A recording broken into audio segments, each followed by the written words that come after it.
녀석이 왠지 뜸하다. 기다리고 또 기다리는데 이쯤 되면 한번 찾아올 만도 한데. 안 되겠다. 오늘도 실패. 왜 기다리는 쾌변 소식은 들리질 않는 거냐고. 남은 방법은 하나뿐. 변비 잡는 이 녀석을 집에 들여야겠다. 저기 비데 렌탈 좀 신청하려고 하는데요. 네, 고객님. 몇 가지 정보 확인 후 접수 도와드리겠습니다. 고객님 신용이 8등급. 너무 낮으시네요. 죄송하지만 저희 업체에서는 신청이 어렵겠는데요. 뭐라고요? 신용 등급이 낮아서 비데를 못 빌린다니요?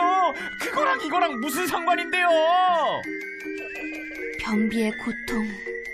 그건 당해본 사람만 안다는데 이걸 어째? 난 잘 모르겠네. 대신 다른 방법으로 널 도와주지. 신용 등급이 낮아서 비데 렌탈에 실패한 너. 대체 네가 생각하는 신용이란 뭐니? 신용은 약속을 지키는 능력이잖아. 난 약속은 칼같이 지켜왔다고. 신용이 뭔지부터 배워야 할 것 같은데. 아르바이트 시간도 잘 지키고 금연 결심도 잘 지키는 너. 그런 면에서는 신용이 괜찮다고 할 수 있지만 금융시장에서 말하는 신용은 그게 아니야. 바로 금융회사로부터 돈을 빌릴 수 있는 능력을 말하는 거지. 그동안 네가 돈을 얼마나 벌어서 어디에 썼으며 또 빌려 쓴 돈이 있다면 잘 갚았는지가 평가 자료. 그러니까 경제생활을 어떻게 해왔는지를 아주 구체적이고 객관적인 데이터로 평가를 하는 거야. 금융회사는 개인의 신용을 평가하기 위해 너의 대출 정보나 보증 정보, 카드 사용 정보, 연체 정보 같은 걸 모두 살핀단다. 그리고 이렇게 모은 정보를 근거로 신용 등급을 매기는 거야. 고등학교 때 성적에 따라 내신 등급을 나눴었지? 학생의 본분은 공부. 한눈 팔지 않고 학업에 매진할 수도 있고 안 할 수도 있지. 그 선택은 너의 몫. 결과도 당연히 너의 책임이야. 뿌린 대로 거두는 내신 등급. 신용 등급도 마찬가지야.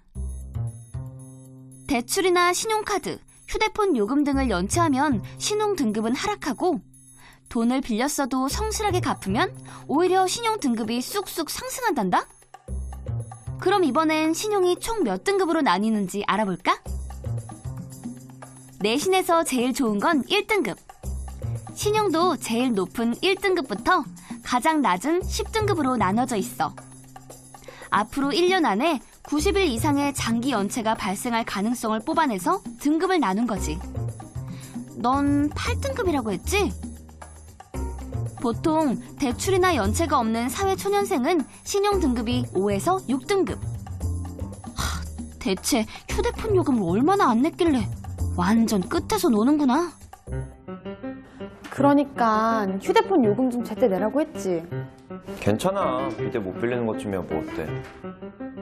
하룻강아지, 넌 신용 등급의 두려움을 몰라? 형은 또 왜 껴요? 어이, 신용 8등급! 그럴 시간에 신용 등급이나 공부하라고. 살다 보면 돈을 빌려야 하는 경우가 생길 수 있잖아. 지난 시간에 대출에 대해 배운 거 기억해? 집을 사야 해서 돈이 필요하면 주택담보대출, 전셋집을 얻을 때는 전세대출, 신용대출 등을 이용해야 한다고. 근데 너처럼 신용이 낮으면 신용 등급이 높은 사람보다 훨씬 높은 대출 이자를 내야 해. 아니지, 아예 대출을 못 받을 수도 있는 거라고. 이쯤 되면 문제가 심각해지지? 기본적으로 대출 금리는 금융시장의 전체 상황이 반영된 기준 금리에 개인의 신용 등급이나 담보가 있는지 등을 따져보고 가산 금리를 더해서 결정되거든. 미안. 내 수준으로 말했구나. 다시. 쉽게 말해 돈 떼일 위험이 클수록 은행은 원래 정해진 기준 금리뿐 아니라 이자를 추가로 더 받는다는 거야. 이렇게 신용도에 따라 더해지는 게 가산금리지. 금융회사는 너같이 신용 등급이 낮으면 돈을 갚지 않을 위험이 크다고 보거든. 그러니까 신용 등급이 1등급인 사람한테 3%의 이자를 받고 돈을 빌려줄 때도 넌 위험 부담 때문에 여기에 가산 금리가 더해진 훨씬 비싼 이자를 물어야 하는 거지. 많이 속상하니? 하지만 은행이랑 친하게 잘 지내면 금리를 깎아주기도 해. 이모 여기 소주 한 병이요. 단골 술집에 가면 서비스 안주를 듬뿍 주잖아. 금융회사도 마찬가지야. 그동안의 거래를 해온 실적 등을 반영해서 조건에 맞으면 우대 금리만큼 대출 금리를 깎아주기도 하거든. 아무튼 네가 꼭 기억해야 하는 건 기본적으로 대출을 할 때 이자를 결정하는 가장 결정적인 부분이 가산금리라는 거. 근데 이게 신용 등급에 따라 결정이 되니까 신용 관리를 잘해야겠지? 우선 1년에 한두 번씩은 신용 등급을 확인하는 게 좋아. 신용정보회사 사이트에 가보면 무료로 신용 등급을 확인할 수 있으니까 참고하도록 해. 신용 등급 8등급. 이 사태를 대체 어떻게 극복해야 할까?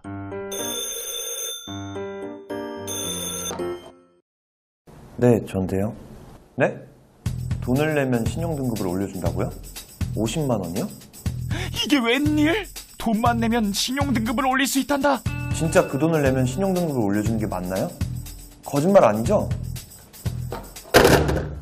어휴, 당연히 거짓말이지. 당신 좀 모질라? 누구신데 저에게 이런 막말을? 근데 화를 낼 수가 없다. 왜지? 좀 무섭나? 당신 금융사기 당할 뻔한 거라고. 더 공부하고 싶으면 찾아오든가. 왠지 강력한 힘이 느껴지는 그녀. 그녀의 막말이 내 가슴에 들어왔다. 그래, 신용 등급은 돈으로 올리거나 할 수 없다고. 사실 금융 거래만 성실하게 하면 되는데. 그러니까 낼 돈은 정확하게 기일에 맞춰 내고 무리한 대출이나 거래를 하기보단 네 형편에 맞게 살면 되는 거야. 그러다 보면 신용 등급이 높아져 있을 거라고.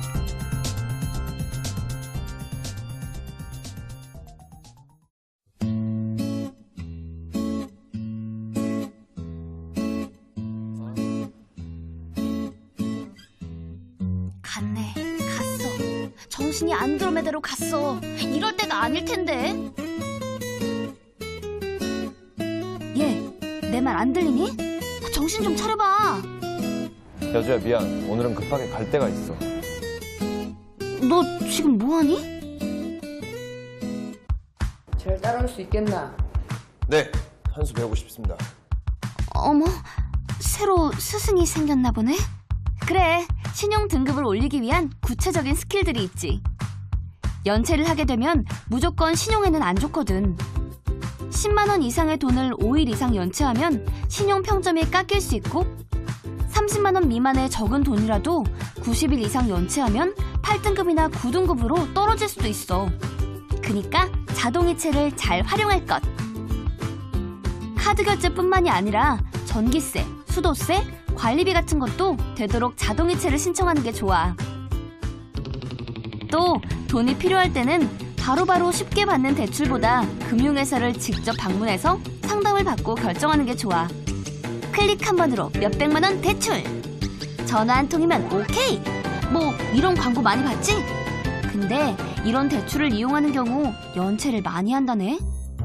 그니까 대출을 해야겠다면 어떤 상품을 이용하는 게 좋을지 금융회사에 가서 상담부터 받아보자고. 조금 번거롭더라도 말이야. 알겠지? 한때 신용불량자가 사회적으로 큰 문제가 되기도 했었지? 그래서 신용 등급은 내려가기는 쉬운데 올리기는 어려운 구조였지.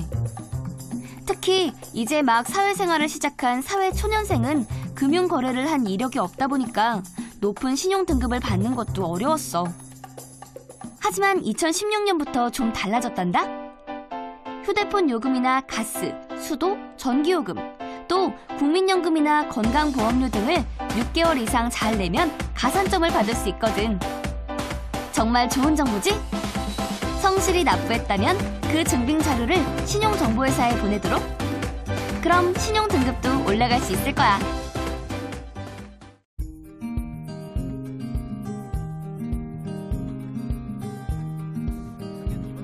근데 신용 등급 말고 여친과의 관계도 관리해야 하는 거 아니니? 뭐 알아서 하겠지만. 그럼 다음 시간에 만나.